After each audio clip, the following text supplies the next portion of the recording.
আজকের এই অনুষ্ঠানের অন্যতম প্রধান অতিথি আমাদের সকলের সুপরিচিত হুজুর আল্লামা এনায়েতুল্লাহ আব্বাসী সাহেব কিবলা মুদ্দাজিল্লুল আলী। আমাদের সাথে বিশেষ অতিথি হিসেবে আছেন হুজুরের সহোদর ভাই, উনিও আব্বাসী মঞ্জিলের একজন রিপ্রেজেন্টেটিভ। যাই হোক, আল্লাহর তৌফিক অনুযায়ী আজকের সাবজেক্ট ম্যাটারটা the enduring legacy of Karbala towards ethical leadership, social justice and state building. স্বাভাবিকভাবে সেমিনার সিম্পোজিয়াম যখন করা হয় এগুলো একটু বোরিং টাইপের হয়। ইভেন আমরাও যখন বড় বড় সেমিনারে আমরা শ্রোতা হিসেবে যাই তো দীর্ঘ আলোচনা হয়, এখানে অ্যানালাইসিস হয়, বিভিন্ন বিষয়ের বিশ্লেষণ হয়, ডিফাইনিং করা হয়, রিডিফাইনিং করা হয়, কিন্তু একটা নির্দিষ্ট সময়ের পরে আমরা বোরিং ফিল করতে শুরু করি। অতঃপর নিদ্রা তন্দ্রা আমাদেরকে ঘায়েল করে বসে। কারণ হচ্ছে আমাদেরকে আল্লাহ রাব্বুল আলামিন আমাদের ডিজাইনটাকে আল্লাহ ডিফারেন্ট ওয়েতে করেছেন।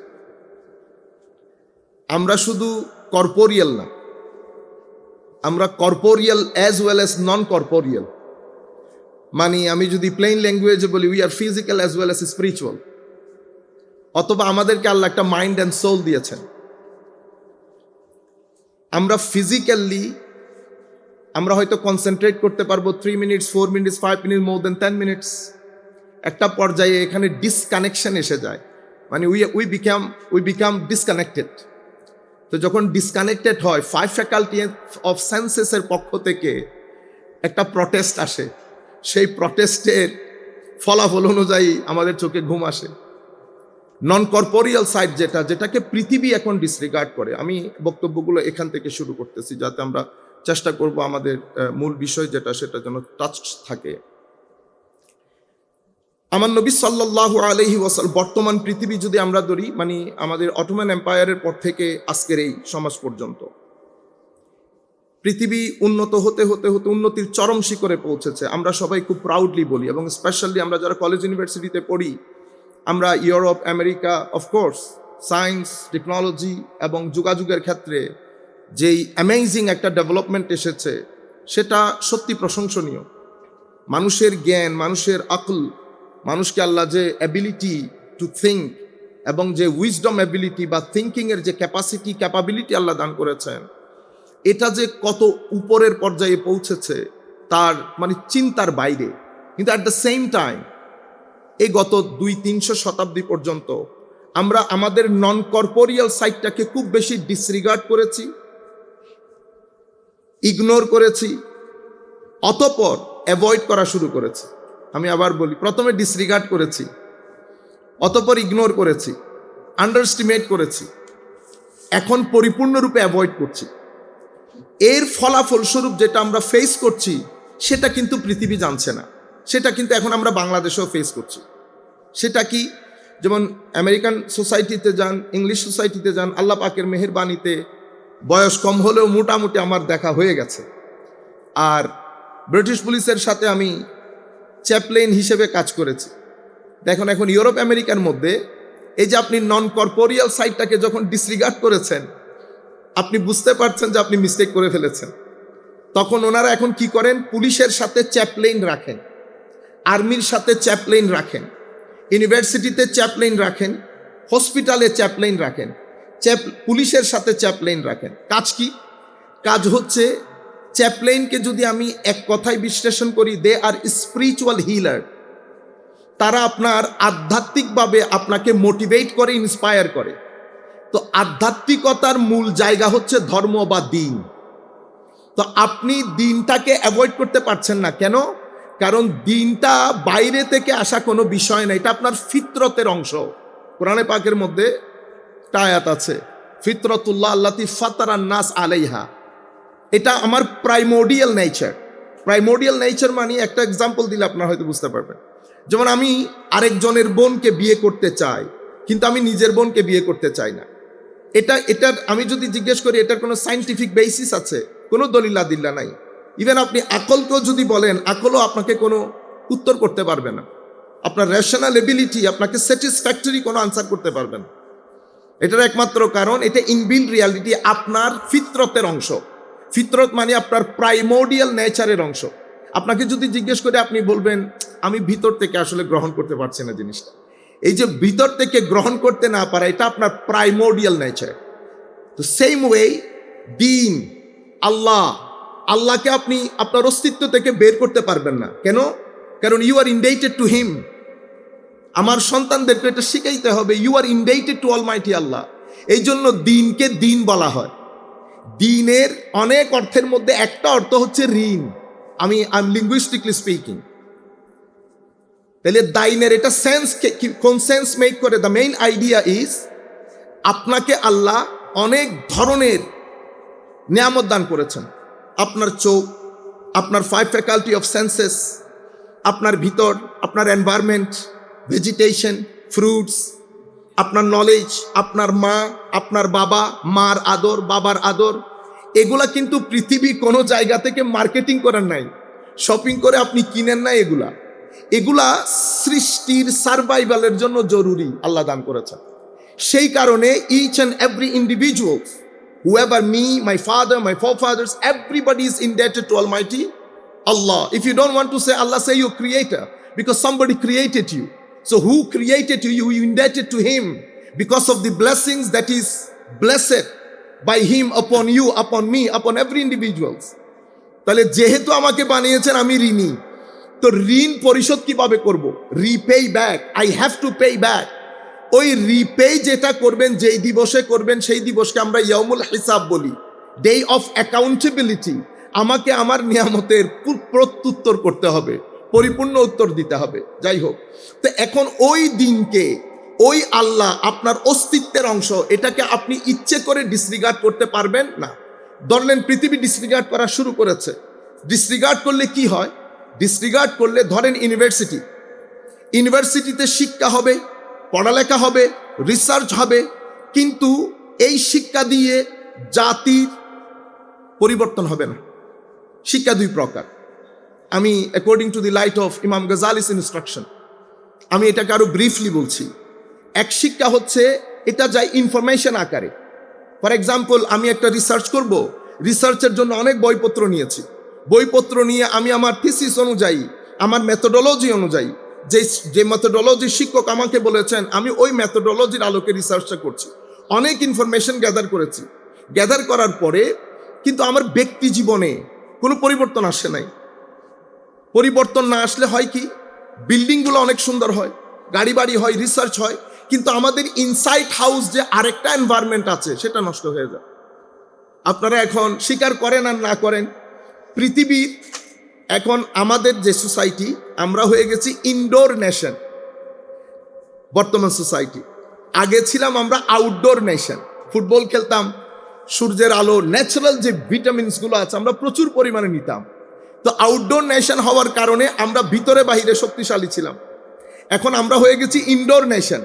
অ্যাট দ্য সেম টাইম আমরা যখন নন কর্পোরিয়াল সাইডটাকে ডিসরিগার্ড করেছি, ভিতরগতভাবে আমরা ফ্রাস্ট্রেশনে পড়ে গেছি। আপনার ভিতর শান্তি পাচ্ছে না। কারণ একটা জিনিস আমি এখন ইসলামিক্যালি বলছি আপনাকে, আপনি অন্যভাবে সাইকোলজিক্যালি বুঝতে পারেন, মানে সাইকোলজির সেন্সে। আল্লাহ রাব্বুল আলামিন সবকিছু আমাকে দিয়ে দিয়েছেন, একটা নিজের হাতে রেখে দিয়েছেন, সেটা মানসিক প্রশান্তি। আমরা কিন্তু কেউ মানসিক শান্তিতে নাই।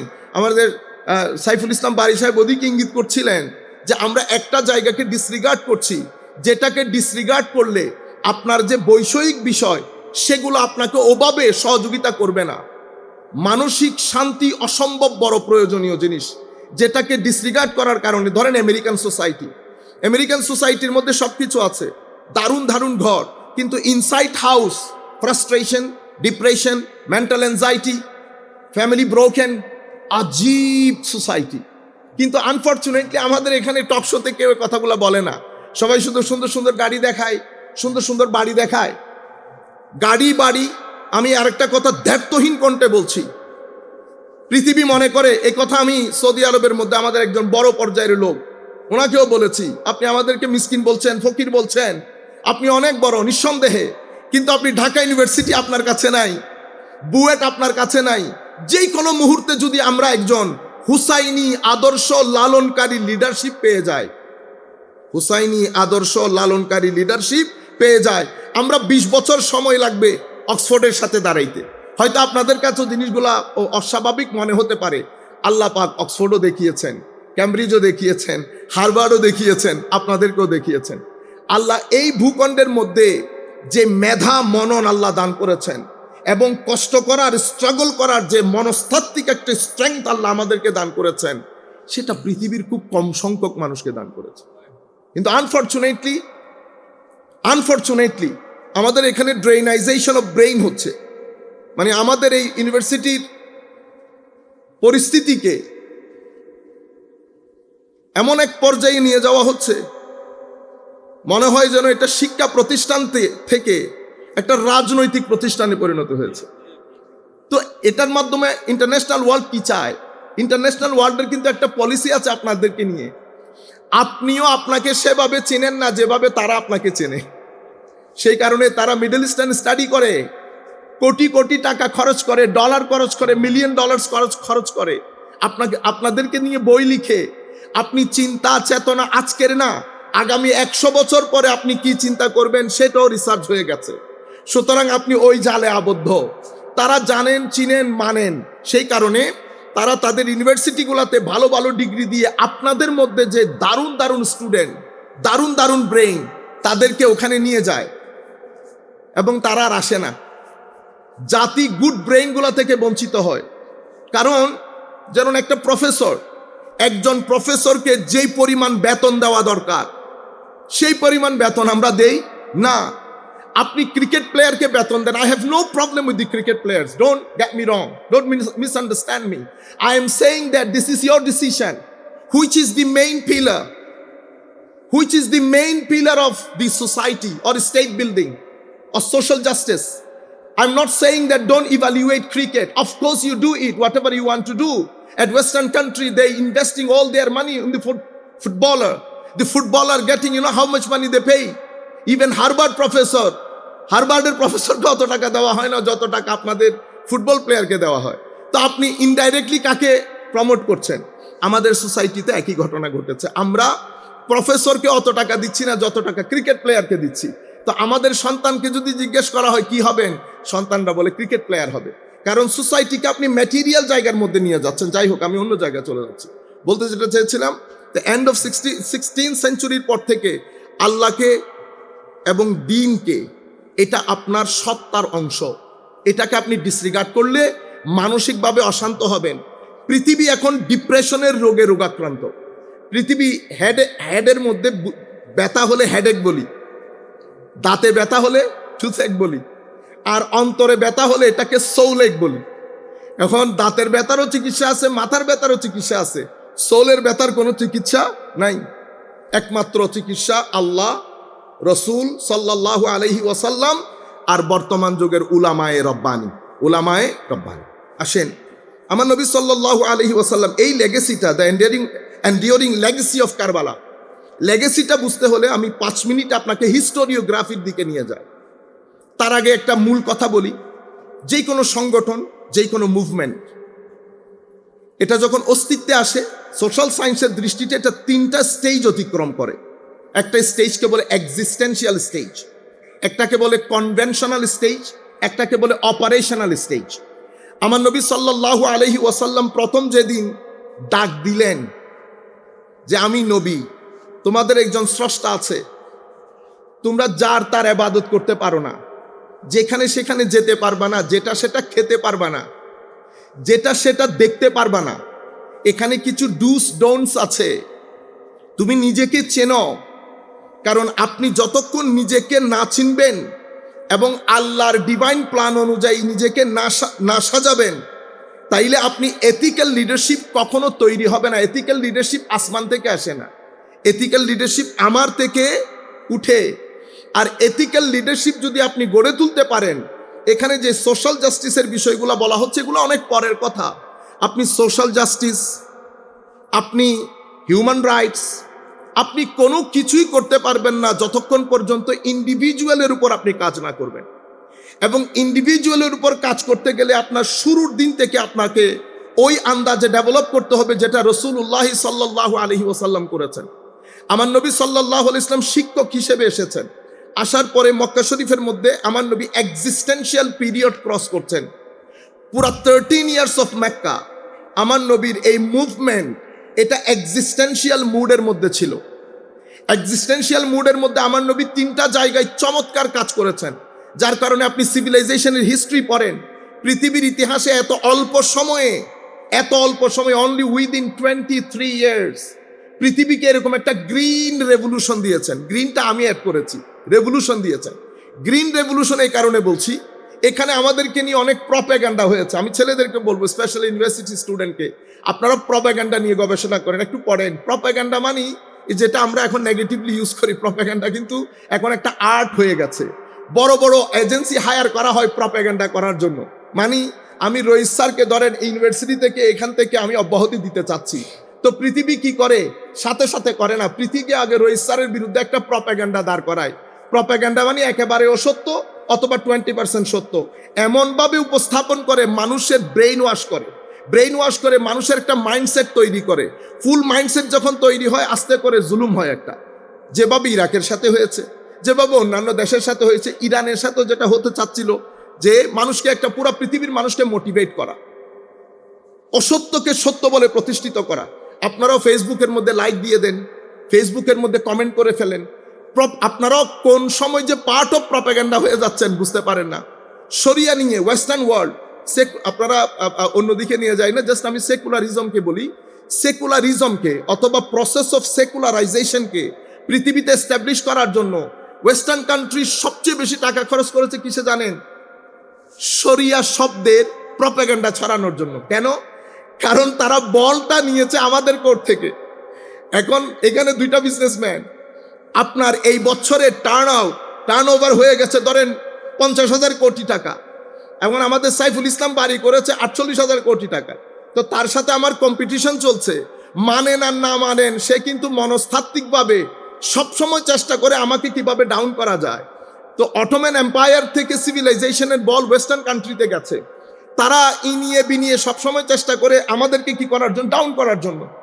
এমনিতে আমরা ডাউন, কিন্তু এই যে শরিয়া সম্পর্কে এত বেশি প্রপাগান্ডা হয়েছে, ওয়েস্টার্ন কান্ট্রিতে শরিয়া বললে মনে হয় যেন please don't do this, don't use this word.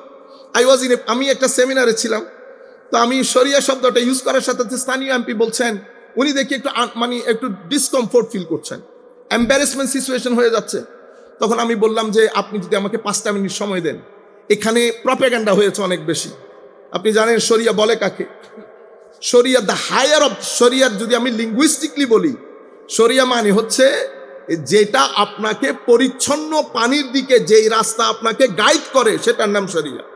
তো পরিচ্ছন্ন পানি, আলমা আস-সাফি, আমরা আবার আরবিতে অত এক্সপার্ট না, আলমা আস-সাফি, পরিচ্ছন্ন পানি, যেটা আপনার মন, শরীর, প্রাণ সবকিছুকে শীতল করে, ওই রাস্তা যেটা দেখায় সেটা শরীয়তের লিঙ্গুইস্টিক মিনিং।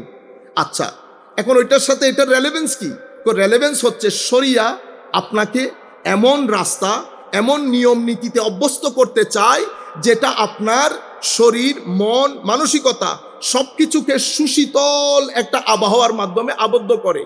তো এটার হায়ার অবজেক্টিভ কি?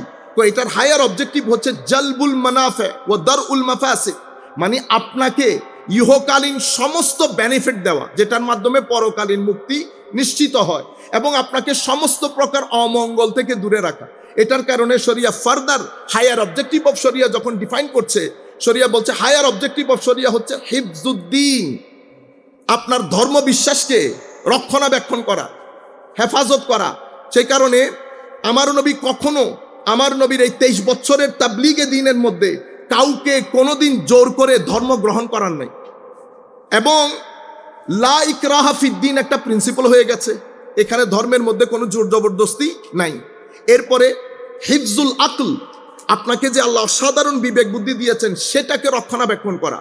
সেটাকে রক্ষণাবেক্ষণ করতে গিয়ে এই যে মদকে হারাম করা হচ্ছে বা এই সংশ্লিষ্ট বিষয়কে হারাম করা হয়েছে, কেন? যাতে আপনার, কারণ এটা আপনার এগিয়ে যাওয়ার পথে সবচেয়ে বড় চাবিকাঠি আপনার আকল। সেই কারণে আমাদের এখানে মদ বা এই সংশ্লিষ্ট যা কিছু আছে যেটা এখানে এফেক্টিভ হয় এগুলাকে বন্ধ করে দেওয়া হয়েছে, হারাম করে দেওয়া হয়েছে।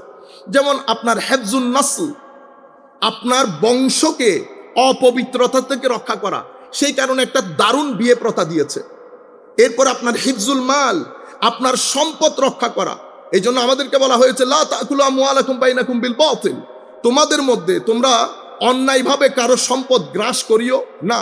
এভাবে শরীয়ত নিজের হায়ার অবজেক্টিভ সেট করেছে, সেটার জন্য ল দিয়েছে এবং একটা দারুণ এক্সিকিউটিভ বডি দিয়েছে যারা এই আইনগুলাকে এক্সিকিউট করবে উইদাউট ইফস অ্যান্ড বাটস। এখানে কোনো বড় লোক ছোট লোক থাকবে না, এভরিবডি, প্রত্যেকেই আইনের নিচে থাকবে, আইন উপরে থাকবে। এটাই হচ্ছে, আমরা বলি না স্বাধীনতার একটা শব্দ ব্যবহার করে না, চেতনা। কারবালার মূল চেতনার মধ্যে একটা বড় চেতনা হচ্ছে আপনি আইনের নিচে, আমার আল্লাহর কালাম আপনার উপরে।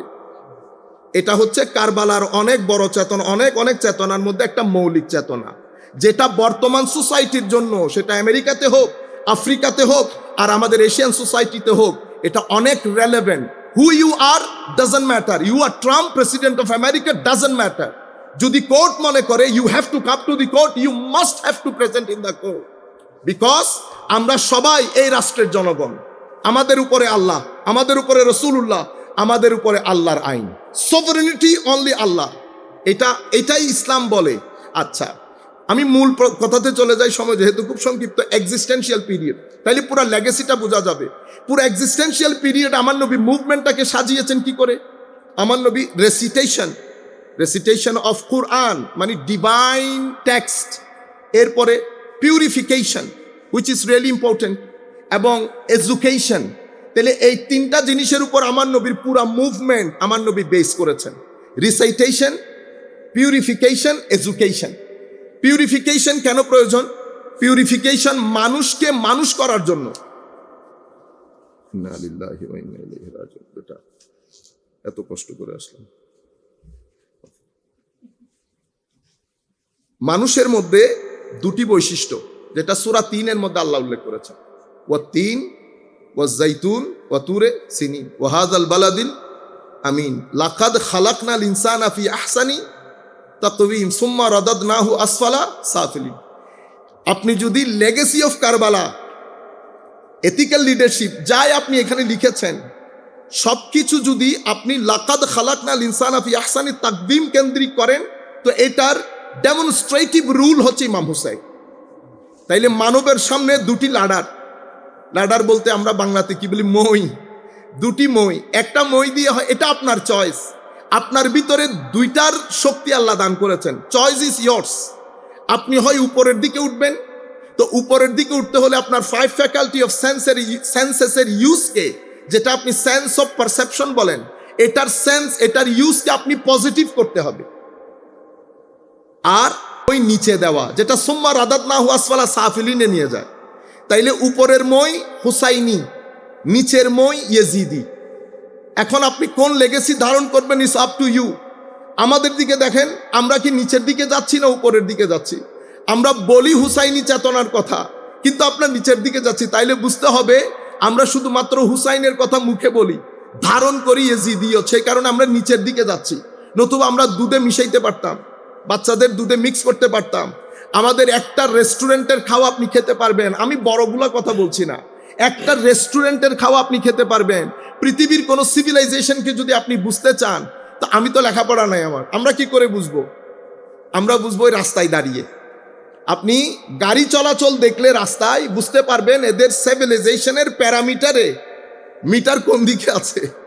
যদি গাড়ি, আপনি আমাদের রোডে যান, সৌদি আরবের রোডে যান, আমাদের এখান থেকে যারা সৌদি আরব যায় তারা মনে করে এটা দারুণ ট্রাফিক সিস্টেম, কিন্তু ইংল্যান্ড আমেরিকা থেকে যারা আসে তারা মনে করে ভেরি পুয়ার ট্রাফিক সিস্টেম। আবার আপনি ইংল্যান্ডে যান, দারুণ ট্রাফিক সিস্টেম। ইংল্যান্ডের লোক যখন আমেরিকাতে যায় তারা মনে করে ওহো no no no, this is not right course traffic system.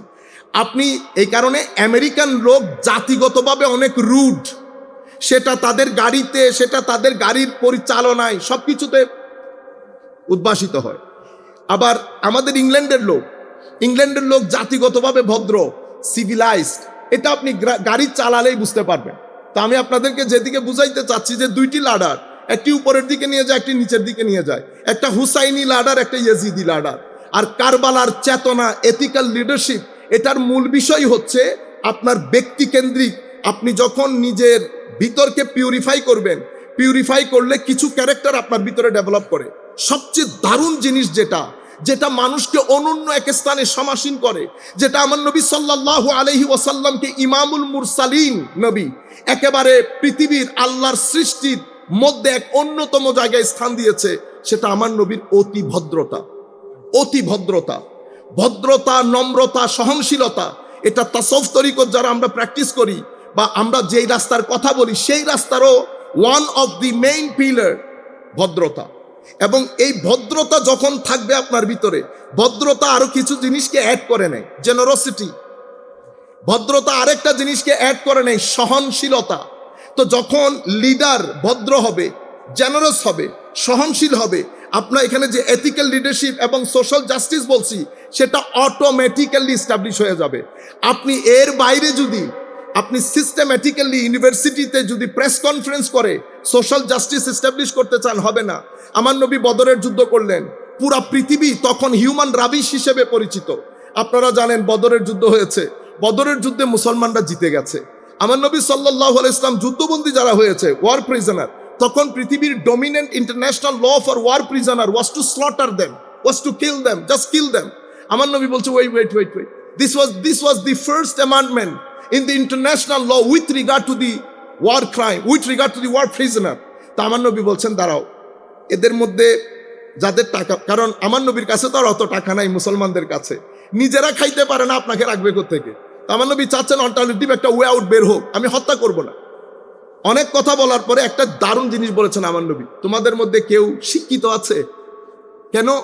আমার মদিনা শরীফের 10টি বাচ্চাকে তুমি যদি অক্ষর জ্ঞান দিতে পারো, তুমি ফ্রি। এটা পৃথিবীর ইতিহাসের first literacy movement in the history of the world. Unfortunately আমরা এগুলো মেনশন করতে চাই না, কারণ পৃথিবী আমাদেরকে বুঝিয়েছে শরিয়া, দিন, ইসলাম এগুলা বললে আপনি ব্যাকওয়ার্ড, এটা ওয়েস্টার্ন ওয়ার্ল্ডের সাথে, প্রসেস অফ সেকুলারাইজেশনের সাথে এগুলা যাবে না। কিন্তু আমি বলছি, আজকে আমার 10 মিনিট দেওয়া হয়েছে, আমার বক্তব্য শুরু করি নাই এখনো, মূল বিষয় আসে। আমি হিস্টোরিওগ্রাফি বলতেছিলাম মাত্র। আমি আপনাদেরকে বুঝাইতে চাচ্ছি যে আসেন আমরা বের হয়ে আসি। আমাদেরকে ভুল বোঝানো হচ্ছে, আমাদেরকে ভুল ডাইরেকশন দেখানো হচ্ছে। ঘরে ঘরে আমাদের অটিস্টিক ছেলেপুলে, আজকে আমাদের ছেলেপুলেরা ধর্ম সম্পর্কে কনফিউজড হয়ে যাচ্ছে। ম্যাক্সিমাম ইউনিভার্সিটি স্টুডেন্ট ধর্ম সম্পর্কে কনফিউজড হচ্ছে। আর কিছু ইউনিভার্সিটি স্টুডেন্ট এটার রিয়াকশন স্বরূপ আমরা তাদেরকে যে দিন শিখাচ্ছি সেটা আমাদেরকে উগ্রতার দিকে নিয়ে যাচ্ছে। আমরা উগ্র হতে পারবো না, আমরা ধর্মহীন হতে পারবো না। উগ্রতাও অস্থিরতার দিকে নিয়ে যাবে, ধর্মহীনতাও অস্থিরতার দিকে নিয়ে যাবে। আমরা মাঝপথে আসবো, যে পথে শাহজালাল ইয়েমেনিরা চলেছেন, যে পথে আল্লাহর ওলিরা আমাদেরকে শিক্ষা দিয়েছেন, সেই পথে কোনো হিংসা নাই, কোনো অভদ্রতা নাই, কোনো হানাহানি নাই। আমার বিহেভিয়ার বলে দেবে। আল্লাহর ওলিদের কাছে এসেছে, ইমামে হুসাইন রাদিয়াল্লাহু তাআলা আনহুর কাছে এসেছেন, কখনো ধর্ম কবুল করে এটা বলতে হয় নাই। ব্যবহার, বাবা মহিউদ্দিন আমেরিকার বুকে গেছেন, পেনসিলভেনিয়াতে ওনার মাজার, উনি তো ইংরেজিও জানতেন না, কাউকে তো বলেনও নাই ধর্ম কবুল করেন। বসেছেন, মানুষ এসেছে, সৌবতে থেকেছে, ধর্ম কবুল করেছে। আমার মূল জায়গা যেটা, আমি চাচ্ছি না যে একেবারে মানে অনেক বেশি একাডেমিক করে বক্তব্যটা রাখি, যদিও আমি ওভাবে করে এসেছিলাম হিস্টোরিওগ্রাফিটা বলার জন্য, হিস্টোরিওগ্রাফিটা শেষ করে দেই। এক্সিস্টেন্সিয়াল ফর্ম আমার নবী মক্কা শরীফে শেষ করেছেন। বাবা মহিউদ্দিন কেবলা কাবা আপনারা গুগল করলে আপনারা দেখতে পারবেন। আমেরিকান সোসাইটিতে, মেইন স্ট্রিম সোসাইটি দলে দলে ইসলাম কবুল করেছে, অথচ ব্যক্তি ইংরেজিও বলতে জানতেন না। যাই হোক, এক্সিস্টেন্সিয়াল ফর্ম আমার নবী শেষ করেছেন। এই এক্সিস্টেন্সিয়াল ফর্মে আমার নবী প্রেজেন্টেশন যেটা দিয়েছেন, হাইলি প্র্যাগম্যাটিক, সিস্টেম্যাটিক, অনেক সায়েন্টিফিক, অনেক রেশনাল ওয়েতে। এবং আমার নবীর এই সব কিছুর মূল ছিল মাহাব্বা, প্রেম, মানুষের প্রতি প্রেম। এটার কারণে আমার নবী খুব বেশি বিশৃঙ্খলায় যেতেন না। এবং আল্লাহরও নিষেধ ছিল, খবরদার মক্কা শরীফে তোমরা কোনো আর্মস হাতে নিতে পারবে না, ইভেন ফর সেলফ ডিফেন্স নিতে পারবে না। আমার নবী চাচ্ছিলেন এমন একটা সোসাইটি গড়ে তুলতে, যারা একাডেমিক হবে, লেখাপড়া থাকবে, নেতৃত্বের প্রতি অবিডিয়েন্স থাকবে, ভদ্র হবে, নম্র হবে। তো মানুষ কিন্তু বাড়ে নাই, মানুষ 450-500 ভিতরে। তো কুরাইশরা মনে করছিল যে না, এটা মরে যাবে, 450-500 মানুষ দিয়ে তার সারভাইভ করা যাবে না। এই কথাটা তারা বুঝে নাই। আমার শিক্ষক বলছিলেন, বেটা হুসাইনিয়ত এবং লেগেসি আর ইয়েজিদিয়তের লেগেসি এটা বুঝতে হলে তুমি এভাবে বুঝো, হুসাইন পাওয়ারটাকে হক মনে করেন নাই, হককে পাওয়ার মনে করেছেন। হককে পাওয়ার মনে করা, হককে পাওয়ার মনে করা, সত্যটাকে ট্রুথকে শক্তি মনে করা, এটা হুসাইনিয়ত। আর শক্তিকে হক মনে করা, এটা ইয়েজিদিয়ত।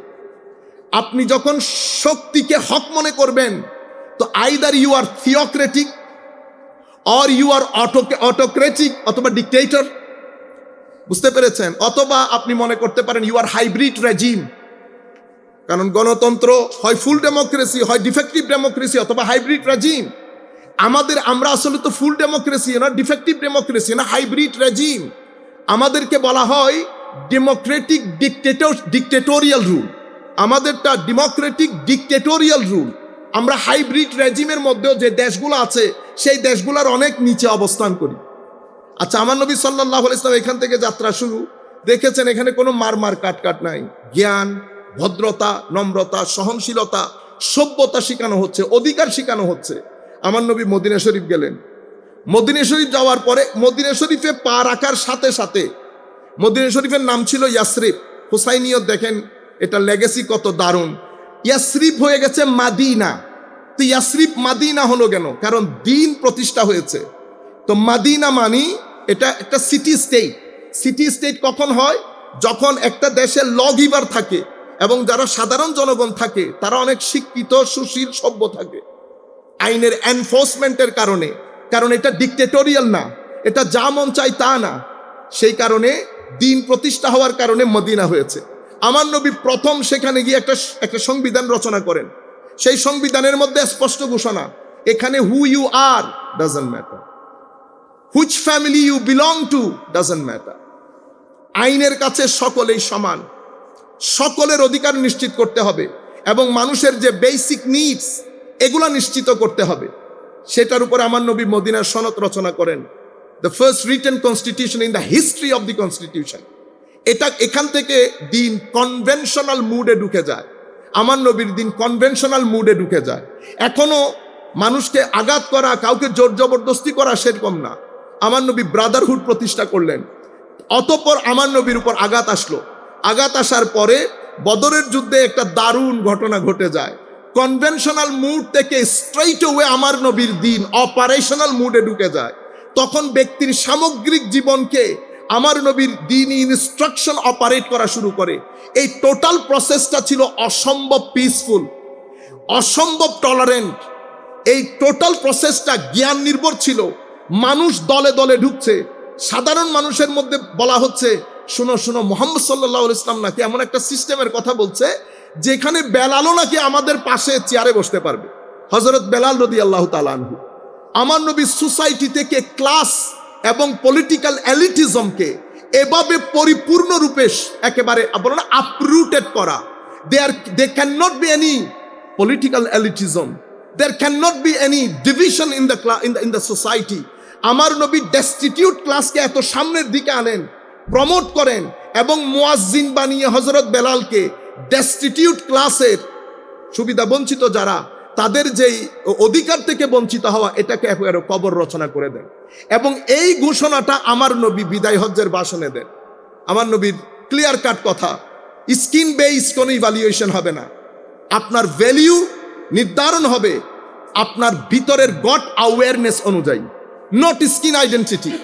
আপনার ভিতরের গড অ্যাওয়ারনেস আপনার ভ্যালিউ নির্ধারণ করবে ইন দ্য সোসাইটি। আমার নবী মাত্র 10 বছর মদিনা শরীফ থেকে পৃথিবীতে একটা নতুন ওয়ার্ল্ড অর্ডার ঘোষণা করেন। সেই ওয়ার্ল্ড অর্ডারটা ছিল ইকুয়ালিটি বেসড, সেই world order human rights based, সেই world order social justice based. আপনি হেন কোনো বিষয় নেই আমার নবী সেখানে উল্লেখ করে নাই। সেই জায়গা থেকে আমার নবী যখন ফেরত যাচ্ছেন, সেই ফেরতে আমার নবী আমাদের কাছে ethical leadership, social justice, state building এর জন্য আলে বাইতে রাসূলের চেতনায় উদ্বুদ্ধকরণে আমাদেরকে আমার নবী হুকুম দিয়ে গেছেন। বলেছেন, কোরআন এবং আলে রাসূল তোমাদের কাছে রেখে যাচ্ছি, ভারী জিনিস ছেড়ে দিও না। এগুলা একসাথে থাকলে সোশ্যাল জাস্টিস নিশ্চিত হবে, স্টেট বিল্ডিং একটা পজিটিভ এনভায়রনমেন্টে হবে, হাইব্রিড রেজিম হবে না, ডিফেক্টিভ ডেমোক্রেসি হবে না, ফুল ডেমোক্রেসির একটা রাষ্ট্র তোমরা প্রতিষ্ঠা করতে পারবে। আমি কথা না বাড়াই, কারণ এটা ছিল আমার হিস্টোরিওগ্রাফি সংক্ষিপ্ত আকারে। এরপর আমি চাচ্ছিলাম যে আজকের যে মূল বিষয় সেটার উপর পূর্ণ আলোচনা হোক। যাই হোক, এক পার্ট যেহেতু করেছি, আজকে কালকে কোনো অনুষ্ঠানে আরেক পার্ট করে নেব, ভিডিওর মধ্যে আসবে, আপনারা শুনতে পাবেন। অনেক ধন্যবাদ আপনাদেরকে, দীর্ঘক্ষণ পর্যন্ত আপনারা বসে আছেন। আমি আয়োজকদেরকে বলবো, অনেক লম্বা হয়ে গেলে হিউম্যান মাইন্ড একটু হয়ে পড়ে, তখন এই যে ফোকাসটা নষ্ট হয়ে যায়। আপনারা করতে পারেন মূল আলোচনাগুলো আগে নিয়ে এসে বাকি আলোচনাগুলো পরে নিলে, ওনারা যখন ফ্রেশ ছিলেন তখন তো প্রাথমিক আলোচনাগুলো শুনে ফেলেছেন, মূল আলোচনা এখনো রয়ে গেছে। তো আপনারা অলরেডি আমার মনে হয় টায়ার্ড হয়ে গেছেন। তো আল্লাহ পাক আপনাদের হামি ও Nasir Haque. I am really grateful and thankful to the organizer of this seminar. আমি দোয়া করি আল্লাহ রাব্বুল আলামিন তাদের জিন্দেগিতে দিন দুগুনি রাত চুগুনি তরক্কি দান করুক। I am highly grateful and honoured to our honorable president of this seminar, Raisuddin sir, যিনি অত্র ইউনিভার্সিটি সম্মানিত ভিসি, আমাদেরকে এখানে দাওয়াত করার জন্য। দোয়া করি আল্লাহ স্যারের হিলম এবং হায়াতের মধ্যে বরকত দান করুক। Thank you very much everybody. Thank you to listen to me. Thank you.